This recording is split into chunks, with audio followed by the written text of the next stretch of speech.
Text v šite sa formatuje pomocou ľavého toolboxu, ktorý je zobrazený v každom šite.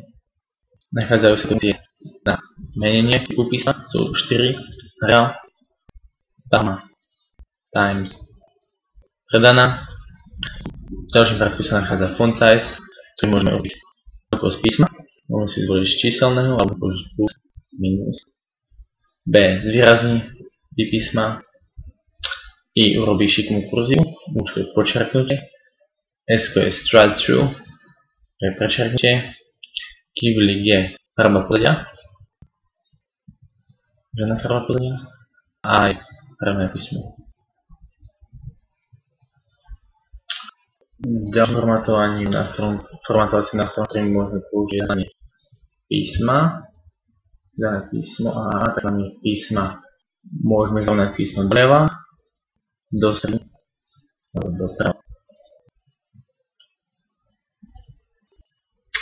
Takisto môžeme formátovať aj číslice, a to funkciou currency format, to znamená, že bunku, ktorú máme označenú, tak v nej sa bude nachádzať nejaký formát meny. Môžeme iba euro, iba na eurový znak, a môžeme to kancelovať.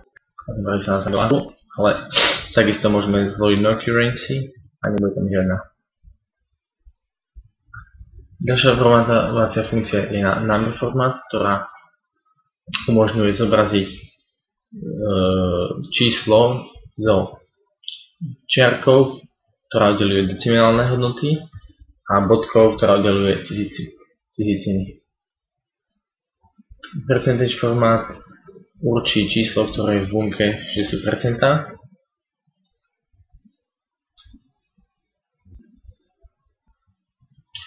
Decrease decimal a increase decimal znamená pri číslach počet desatinných miest. Pridávam a zmenšujem počet desatinných miest.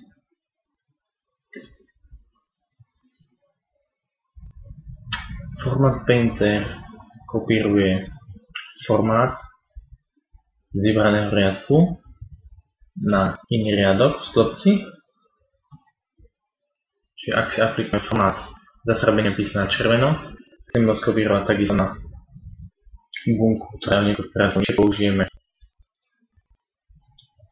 formát Painter, označíme, skopírujeme a budeme sem. A ako vidíme, skopíroval sa nám formát farby písma a takisto formát zrovnania písma doľava.